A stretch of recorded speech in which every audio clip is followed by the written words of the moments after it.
বাংলাদেশের সকল চাষি চল চল এগিয়ে চল, চল চল এগিয়ে চল, চল চল এগিয়ে চল। রিয়াজ আহমেদের সাংবাদিকতা জীবন শুরু ১৯৮৮ সালে।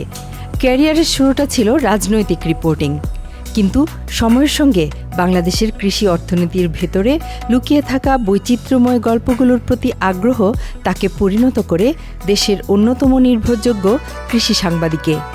৩ দশকের বেশি সময় ধরে তিনি লিখে গেছেন কৃষিনীতি, কৃষি অর্থনীতি, প্রযুক্তি আর কৃষকের জীবনের বাস্তবতা নিয়ে।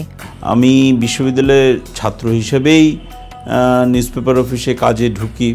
তো এই শুরুতে যখন কাজে ঢুকে আমার মনে আছে একদম যে মানিকগঞ্জের সাটুরিয়াতে একটা প্রলয়ঙ্করী ঝড় তুফান হয়ে যায়।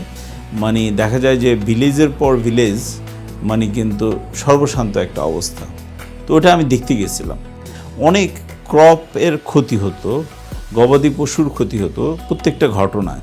তো সেইরকম একটা জায়গা থেকে আমি ইনিশিয়ালি একটা বাংলা কাগজে কিছুদিন কাজ করেছিলাম, কিন্তু পরে আমার টার্গেট ছিল যে আমি আসলে ইংরেজি গণমাধ্যমে কাজ করব। তারপরে আমি ইংরেজি পত্রিকায় সুইচ করলাম। আন্তর্জাতিক অঙ্গনেও রয়েছে তার পদচারণা।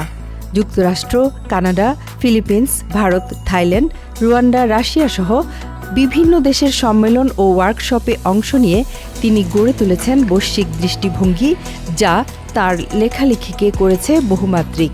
কৃষকের সমস্যা, সম্ভাবনা, কৃষি অর্থনীতির বিষয়গুলো, তারপরে এই যে ভ্যালু চেইন, কিভাবে করে বাজারে একটা পণ্যের একটা দাম হচ্ছে যেটা মাঠে আর একটা দাম। আমরা 2-4টা কি ফসলে হয়তো আমরা দেখা গেল যে অনেকখানি স্বাবলম্বী, কিন্তু অনেক কিছুই আমাদের এখন ইম্পোর্ট করতে হয় এখনও। তো সেই জায়গাগুলো কিভাবে অ্যাড্রেস করা যায়, কৃষকের ক্রপ ইন্স্যুরেন্স দেওয়া, তার সাবসিডি প্রোভাইড করা, কোন পণ্যটা আমি বাইরে থেকে আনবো, কোনটা লোকালি তৈরি করব, এই যে জিনিসগুলো সেগুলো যারা নীতি নির্ধারক আছে তাদের দৃষ্টি আকর্ষণ করে সমাধানের পথটা বের করা যায়। যুক্তরাষ্ট্রের কৃষি বিভাগের ইউএসডিএ ফেলোশিপ তার গবেষণা ভিত্তিক কাজকে দিয়েছে আন্তর্জাতিক স্বীকৃতি।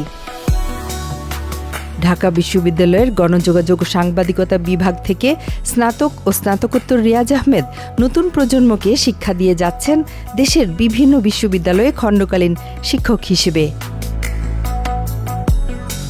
দীর্ঘ কর্মজীবনে তিনি দায়িত্ব পালন করেছেন দ্য ডেইলি স্টারের বার্তা সম্পাদক, ইউএনবির নির্বাহী সম্পাদক, চ্যানেল ওয়ানের প্ল্যানিং এডিটর, মর্নিং সানের স্টাফ রিপোর্টার এবং দ্য নিউ নেশনের সহসম্পাদক হিসেবে। বর্তমানে তিনি ঢাকা ট্রিবিউনের সম্পাদক। রিয়াজ আহমেদের স্বপ্ন বাংলাদেশের কৃষি হোক লাভজনক, কৃষক পাক ন্যায্য মূল্য, আর ভোক্তা পাক নিরাপদ খাদ্য। Standard Chartered Channel I agro award 2025-এর সেরা সাংবাদিক কৃষি রিয়াজ আহমেদ, আপনাকে অভিনন্দন।